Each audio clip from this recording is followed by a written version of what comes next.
রয়েছেন মেহেরপুর পৌর যুবদলের সংগ্রামী আহ্বায়ক সামিউল ইসলাম লিজন, সদস্য সচিব নওশাদ আহমেদ রনি, সদর উপজেলা যুবদলের সদস্য সচিব কামরুজ্জামান বিপ্লব, মুজিবনগর উপজেলা যুবদলের সংগ্রামী আহ্বায়ক আবুল হাসান, মেহেরপুর জেলা যুবদলের সিনিয়র যুগ্ম সম্পাদক মেহেদী হাসান রোকন সহ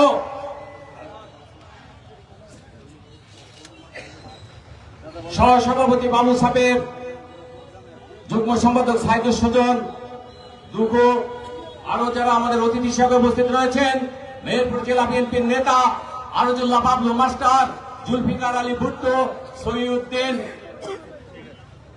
আমাদের আরেক প্রিয় নেতা আমজবি ইউনিয়ন পরিষদের সাবেক চেয়ারম্যান, সদ্য নির্যাতনের মুখেও শেখ হাসিনা বিরোধী সংগ্রাম থেকে যে পিছপা হয়নি আমাদের সেই নেতা, মেহেরপুর সদর উপজেলা বিএনপির সাবেক সাধারণ সম্পাদক, বারবার কারা নির্যাতিত নেতা, জুলুমের শিকার নেতা জনাব সাইফুল ইসলাম সহ অনেক নেতৃবৃন্দ আমাদের মাঝে উপস্থিত রয়েছেন।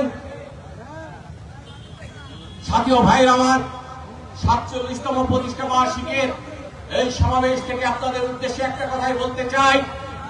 প্রথমত, আপনারা সকলেই জানেন যে 1971 সাল থেকে 75 পর্যন্ত এই দেশের পরিচয় ছিল বাংলাদেশ একটি তলাবিহীন ঝুড়ি।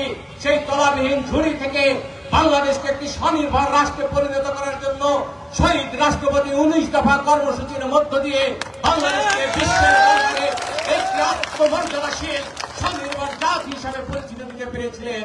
আততায়ীর গুলিতে নিহত হওয়ার পর, শহীদ রাষ্ট্রপতি নিহত শহীদ হওয়ার পর বাংলাদেশ পিছিয়ে গেছে। প্রিয় ভাইয়ের আমার, আজকে আবার নতুন সুযোগ তৈরি হয়েছে। আমাদের প্রিয় নেতা দেশ নায়ক তারেক রহমান যে 31 দফা কর্মসূচি দিয়েছে, সেই 31 দফা কর্মসূচির ভিত্তিতে আগামীর বাংলাদেশ হবে আলোকিত বাংলাদেশ, সামাজিক ন্যায় বিচারের বাংলাদেশ, বৈষম্যহীন সাম্যের বাংলাদেশ। যে বৈষম্যহীন সাম্যের বাংলাদেশ প্রতিষ্ঠা করার জন্য আবু সাইদরা রক্ত দিয়েছে, বীর মুগ্ধরা রক্ত দিয়েছে, ইয়ামিনরা রক্ত দিয়েছে, 2 সহস্রাধিক ছাত্র জনতা রক্তের বিনিময়ে আমরা 40,000 আহত আমাদের ভাই বোনের আহতদের নির্যাতনের মুখে আমরা গত বছর 5ই আগস্ট বাংলাদেশকে নতুনভাবে মুক্ত করেছি। স্বৈরাচারী শেখ হাসিনার ওই জঞ্জাল থেকে বাংলাদেশকে মুক্ত করে আগামী দিনে আমরা তারেক রহমানের নেতৃত্বে একটি নতুন বাংলাদেশ 31 দফা কর্মসূচির মধ্য দিয়ে আমরা প্রতিষ্ঠা করব। প্রিয় ভাইরা আমার, নির্বাচন সামনে।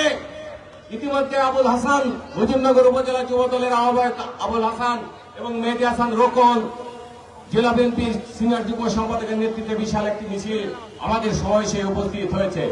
প্রিয় ভাইয়ের আমার, নির্বাচন আসলে অনেক বসন্তের কোকিল দেখা যায়, যাদেরকে কোনো বিপদে আপদে লড়াইয়ে সংগ্রামে মানুষের পাশে 16, 17, 20 বছর আমরা চোখে দেখিনি। প্রিয় ভাই, এদের মধ্যে কেউ কেউ আবার বলে ধানের শীষের কাণ্ডারি হবে।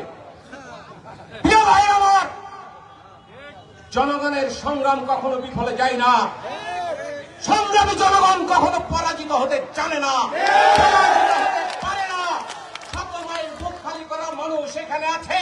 এখানে 27 জন মানুষ ক্রসফায়ার সহ আওয়ামী সন্ত্রাসীদের হাতে নিহত হয়েছে, তাদের সন্তানের এখানে আছে।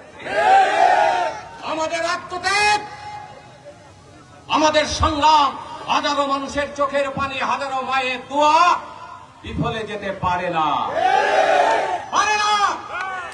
কিছুদিন আগে আমাদের নেতা যে 16টা বছর বিএনপি যুবদল ছাত্রদল সহ শহীদের আদর্শের সৈনিকদেরকে 16 বছর আগলে রেখেছিল, যে প্রতিটা লড়াই সংগ্রামে এরপরে নেতৃত্ব দিয়েছিল, বাংলাদেশের দক্ষিণ পশ্চিম অঞ্চলের জনমন্দিত জননেতা জনাব মাসুদ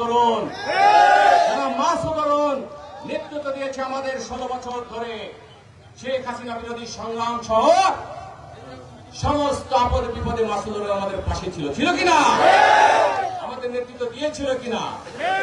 আজকে কিছুদিন আগে আমাদের নেতা আগামীর বাংলাদেশ, আগামীর রাষ্ট্রনায়ক তারেক রহমান ফোন দিয়েছিলেন। এই ফোনটি যেন কোনো ফোন নয়, শুভেচ্ছা বিনিময়ের ফোন নয়।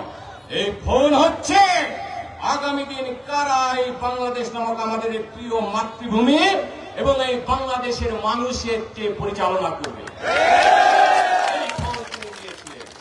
প্রিয় ভাইরা আমার, বিভ্রান্ত হওয়ার কোনো সুযোগ নেই। আমরা ঐক্য চাই। আমরা শহীদজার যারা সৈনিক বলে দাবি করি, অবশ্যই আমরা ঐক্য চাই। ঐক্যবদ্ধভাবে আগামী দিন বাংলাদেশে তা ধানের শীষকে বিজয়ী করার মধ্য দিয়ে আমাদের প্রিয় নেতা আগামীর বাংলাদেশ, আগামীর রাষ্ট্রনায়ক তারেক রহমানকে বাংলাদেশের প্রধানমন্ত্রী আমরা নির্বাচিত করতে চাই। প্রিয় ভাই আমার, সময় সংক্ষিপ্ত। আমাদের আজকের মূল কর্মসূচি আমরা মিছিল করব। এই জন্য আজকে যে সমস্ত আমার যুবক ভাইরা আপনারা অনেক কষ্ট করে এইখানে উপস্থিত হয়েছেন, সকলকে অনুরোধ জানাবো শান্তি শৃঙ্খলার সাথে খুব সুন্দরভাবে আমরা মিছিলটি নিয়ে গিয়ে সাজিপাড়া পর্যন্ত গিয়ে শেষ করে দেবো। বেশি দূর যাবো না, বড় বাজার পার হয়ে কিছু দূর গিয়ে ওখানে শেষ করে দেবো। অতএব অনুরোধ, কেউ মিছিল থেকে কোথাও যাবেন না। এখন আপনি আমি সবাই সমান। আমাদের সামনে কঠিন চ্যালেঞ্জ। কেউ কেউ মনে করে প্রতীক পেলে নির্বাচন, প্রতীক পেলেই হয়ে যাবে ছেলের হাতের মোয়া। প্রিয় ভাইয়ের আমার, আগামী দিন নির্বাচন হবে জনগণের প্রত্যক্ষ ভোটের মধ্য দিয়ে। প্রতিটা মানুষ তার ভোটাধিকার প্রয়োগ করবে, যার জন্য এই ভোটাধিকারের জন্য আমরা 16 বছর লড়াই করেছি। আগামী দিনের নির্বাচন অনেক চ্যালেঞ্জের হবে। সেই কারণে আমরা যারা বিএনপি করি, শহীদ জিয়াকে ভালোবাসি, খালেদা জিয়াকে ভালোবাসি, তারেক রহমানকে ভালোবাসি, মাসুদুরকে ভালোবাসি, আমাদের পবিত্র দায়িত্ব হচ্ছে আমাদের সমাজের, আমাদের পাড়ায়, আমাদের মহল্লায় সমস্ত মানুষের সাথে ভালো ব্যবহার করে আগামী দিন তাদের জন্য আমরা কি ভালো কিছু করব সেই দাওয়াত তাদের পৌঁছে দিতে হবে। আগামী দিন যে আমরা বাংলাদেশ থেকে দুর্নীতি উৎখাত করব, আগামী দিনে স্বজনপ্রীতি উৎখাত করব, আগামীর বাংলাদেশ হবে জনগণের বাংলাদেশ। কোন নেতা মন্ত্রী এমপির বাংলাদেশ হবে না। কোন দুর্নীতিকে আমরা বরদাস্ত করব না, কোন স্বজনপ্রীতিকে আমরা বরদাস্ত করব না। 54 বছর অনেক হয়েছে, আর হবে না। আগামীর বাংলাদেশ হবে সামাজিক ন্যায় বিচারের বাংলাদেশ, যে বাংলাদেশের নেতৃত্ব দেবে আমাদের নেতা তারেক রহমান। প্রিয় ভাই আমার, সময় অল্প, আমি বক্তব্য বাড়াতে চাই না। আপনাদের প্রিয় নেতা, আজকের এই অনুষ্ঠানের সভাপতি, যুব নেতা, সাবেক ছাত্র নেতা জাহিদুল হক জাহিদ তার সভাপতির সংক্ষিপ্ত বক্তব্যের মধ্য দিয়ে আমরা শান্তিপূর্ণভাবে একটি র্যালি বের করবো, যে র্যালি মেহেরপুর শহরে শান্তিপূর্ণভাবে প্রদক্ষিণ করবে। সবাইকে ধন্যবাদ। আগামী দিন সকল সংগ্রামে আপনাদের থাকার জন্য, ধানের শীষের পক্ষে ঐক্যবদ্ধ থাকার জন্য, মাসুদুরের পক্ষে ঐক্যবদ্ধ থাকার জন্য, জননেতা তারেক রহমানের পক্ষে বজ্র কঠিন ভাবে ঐক্যবদ্ধ থাকার আহ্বান জানিয়ে আমার বক্তব্য এখানে শেষ করছি। খোদা হাফেজ। বাংলাদেশ জিন্দাবাদ। দেশনেত্রী বেগম খালেদা জিয়া জিন্দাবাদ। তারুণ্যের অহংকার আগামীর রাষ্ট্রনায়ক তারেক রহমান জিন্দাবাদ। শহীদ রাষ্ট্রপতি জিয়াউর রহমান অমর হোক।